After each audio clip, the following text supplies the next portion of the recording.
Hello everyone, welcome back. I hope you're having a good day today. We're going to be in Life of Fred Butterflies. If you have a Butterflies book, go ahead and pull your book out now. Remember, you can press pause at any time during this video. We are going to be on page 79, chapter 12, and the title is Talking with Ned. Ned took the napkin he had tucked in his shirt and wiped some of the breakfast cereal off of his mouth. Instead of using milk on his cereal, he used slushy. The sugar in the slushy made the cereal stick to his face. "Is that so?"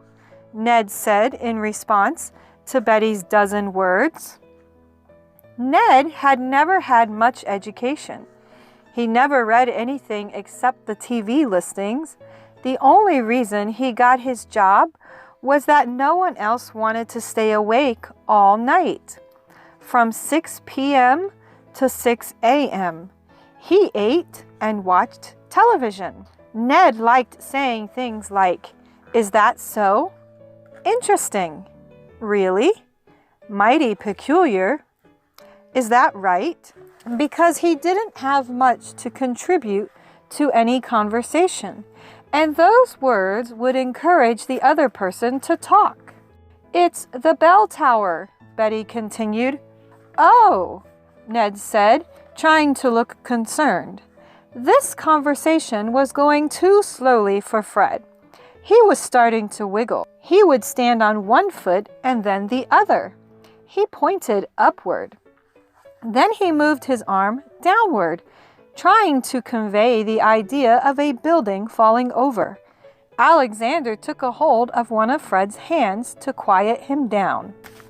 Everyone knew that Betty could do the best job of conveying to 11 hours of television a day Ned the idea that the bell tower was falling over.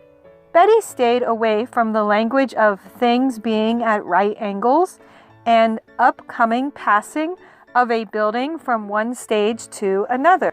Rather than try to explain to Ned what was happening and hearing him say "interesting" and "really," she asked him to come outside and look at the bell tower.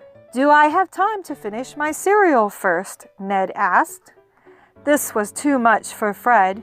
A building was falling down, and Ned asked if he could finish his cereal first. Fred experienced syncope. Alexander picked Fred up and held him in his arms. Betty thought about informing Ned of the inadvisability of delaying Ned's inspection and responded, "No, I think you should see the bell tower right now." "Really?" Ned asked. "Really," Betty answered. "Oh," Ned said. "You see, Ned," Betty explained, "I think it's tipping over." "Interesting," Ned said. Ned turned off the television in his dining room, the one in the living room, and the one in the bathroom. Then Ned, Betty, Alexander, and Fred headed outside to see the bell tower. By this time, Fred had regained consciousness. He liked being carried by Alexander, so he kept his eyes shut for a while. Since he only weighed 37 pounds, he was lighter than some groceries that Alexander would sometimes carry. During the summer, Alexander would often buy 5-pound watermelons at the store. If he got 8 of them, they would weigh 40 pounds. Since 8 times 5 is 40.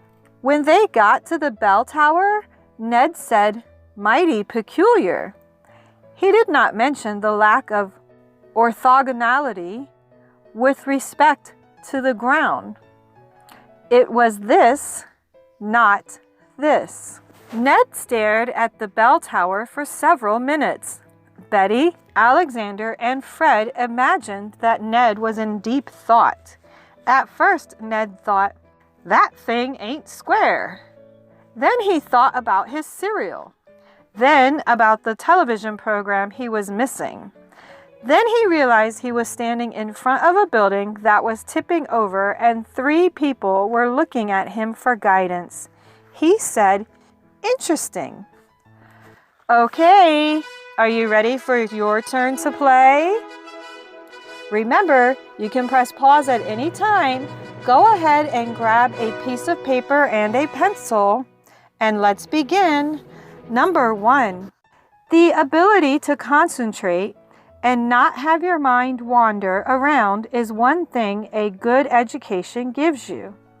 It takes some concentration to answer the question. If yesterday was Thursday, what day will tomorrow be? Rather than say interesting, answer the question. Number 2, if you had a dozen eggs in a carton and took 2 of them out of the carton, how many would be left in the carton? Number 3, how many perpendicular lines are in this? Number 4, write down a sentence that has exactly a dozen words in it. Number 5, 4 plus 5 equals what? Okay, here are your answers. Go ahead and check your work. Now, are you ready for today's homeschooling meme? Here you go. I hope you enjoyed that one. I'll see you here tomorrow for Chapter 13.